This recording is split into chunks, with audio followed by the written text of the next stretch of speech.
What is going on, guys? It is Wrestlelamia here, back with another video. Join us now as we look at this week's edition of Dynamite, as well as the wildest news stories and rumors you need to know, including CM Punk apologizes to another enemy, Mercedes Money's asking price for WWE return is insane, is Hulk Hogan wrestling again, amazing news for LA Knight, and much more. Be sure to subscribe and hit that notification bell for daily wrestling videos, and follow us on Facebook for exclusive lists. Also check out our new website, Wrestlelamia.com.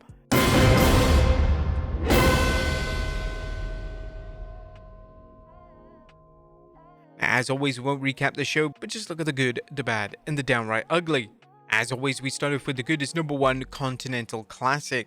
As has been the case for the past few weeks, most of AEW Dynamite was built around the Continental Classic. Last night's show featured 3 matches, and the 3 of them, as expected, were fantastic from an in-ring perspective.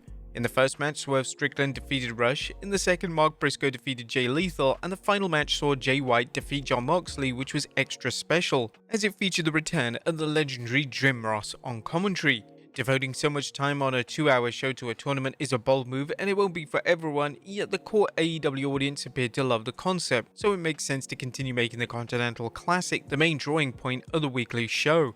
Number 2, Christian Cage shines without even being there.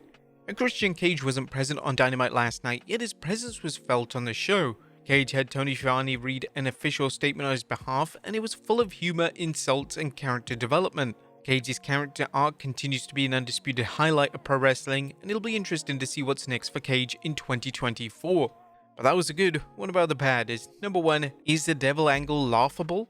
Has AEW's devil angle gone too far? Well, it looks that way, as last night the usual devil shenanigans ensued with world champion MJF at the helm.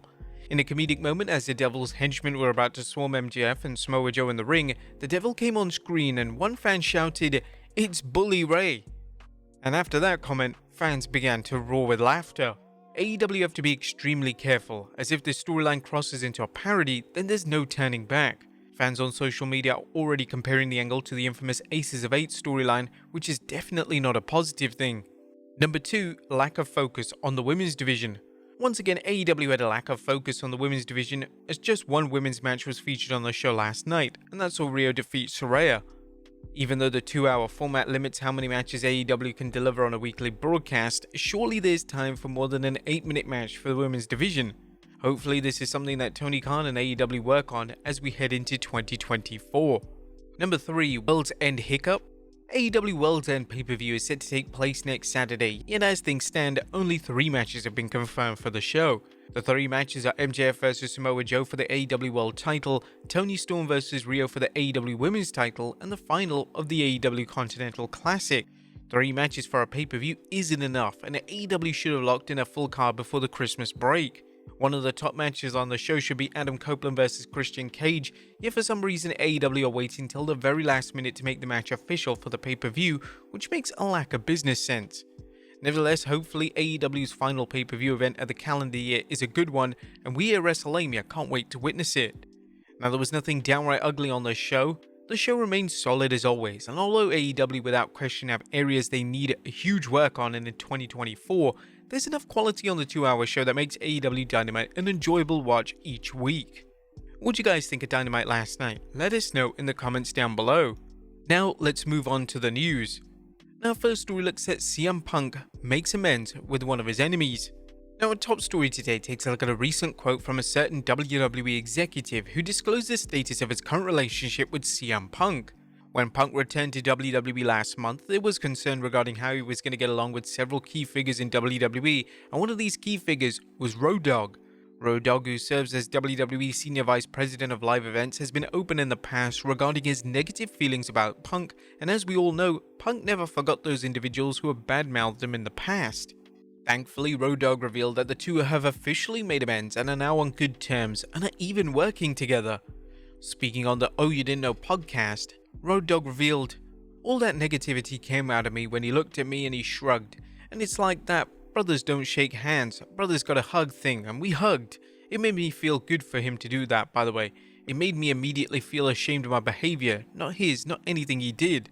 It made me ashamed of my behavior. We then had a couple of I believe God works in mysterious ways, and he worked that weekend. That weekend I was stuck in Stamford. Every bit of it was orchestrated to put me and Punk in certain situations. We were just put together for like 5 days in a row working together and speaking about the future and working on what I do in my job. This is great news, and it's been made clear that Punk is working incredibly hard to get along with everyone. Next week is a huge week for the former WWE Champion, as Punk is set to take on Dominic Mysterio on December 26 at Madison Square Garden. This will be Punk's first official WWE match in almost a decade. Currently we're going to be getting footage of the match, so stay tuned. Next up, how long Rey Mysterio will be in WWE for. This week it was confirmed that Rey Mysterio had re-signed with WWE. This is tremendous news, as Mysterio is one of the most iconic names of all time and he is still able to perform at a high level. An update on Mysterio's new WWE deal has surfaced, and House of Wrestling is reporting that the Hall of Famer's contract is for 3 years. Yesterday, Wrestling Observer reported that Mysterio, like his son Dominic, has re-signed with WWE but did not give further details like the length of the deal. House of Wrestling has confirmed that Rey has signed a new 3-year deal with WWE. Mysterio had previously stated that he wants to retire at 50 years old, and with Mysterio now 49, this seems to imply that Mysterio may have potentially changed his mind. Mysterio is currently on the injured list, but it's widely reported that Mysterio will be ready to go relatively soon. Next up, Mercedes Money's asking price for WWE return is insane. In the wake of Charlotte Flair signing a new WWE deal, it's been revealed by Sean Ross Sapp from Fightful that Mercedes Money's asking price is above what Flair received for her new contract.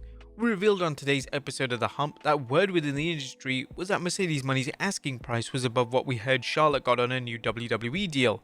Flair's deal was labelled as historic in terms of money involved, so that figure that Money aka Sasha Banks is asking for must be a game-changing amount of money. Is she worth it? Let us know in the comments down below. Next up, Hulk Hogan wrestling again. In a recent interview with Sports Illustrated, the immortal Hulk Hogan claimed that he would love to wrestle a match with Randy Orton. However, Hogan admits that his body is beat to hell, which may cause problems. If I wasn't all beat to hell, I'd love to get in the ring with Randy. We could still tear it down in the main event. Randy could call it in the ring and he could just adjust to my style to make sure it worked perfectly. He's just so good. He can work with veterans and the newer guys too.